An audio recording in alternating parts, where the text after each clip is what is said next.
Thank you, Mr. Chairman, Excellencies, ladies and gentlemen. Peace and Security Council has submitted an outstanding report. mudane gudoomiye Cyril Ramaphosa madaxda kale marwooyin iyo mudanayaal guddiga nabadda iyo amnigu waxa ay soo gudbiyeen warbixin aad u wanaagsan waxaan rabaa inaan adkeeyo inay Soomaaliya tusaale fiican u tahay in qoryaha la dhigo maxaa yeelay haddii ay xasilooni buuxa hesho waxa ay noqon kartaa xarun dhaqaale oo xooggan oo door muhiim ah ka qaadanaysa horumarka qaaradda marka laga fiiriyo kheyraadkeeda goobta istiraatiijiga ah ee ku taalo iyo dadkeeda hal-abuurka ganacsi leh si kastaba ha ahaatee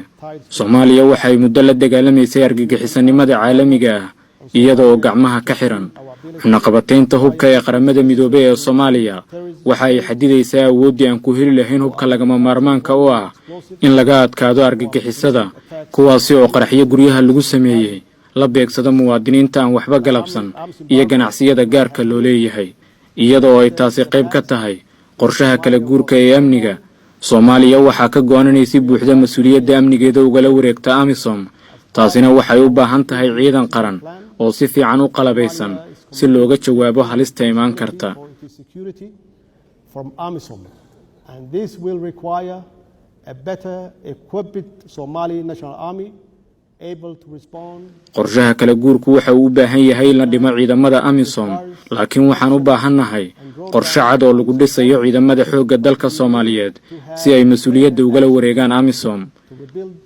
waxaan mar waliba abaal uga haynaa ciidamada AMISOM sida ay naftooda inoogu hureen dadaalkaasina ma noqon doono hal bacaad lagu lisay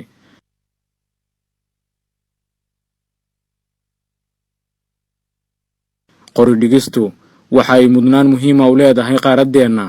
waa inaan sameynaa dadaal kasta si arrintan mudnaanta koowaad loo siiyo heer kasta oo la joogo Afrika waa ay qurxoon tahay waxayna leedahay kheyraad iyo fursad ugu weyn ee horumar marka la barbar dhigo qaaradaha kale dhammaantood sidaasi oo ay tahay ma gaari doono mana xaqiijin doono inaan si buuxda uga faa'iideysano fursadan Afrikaan ahaan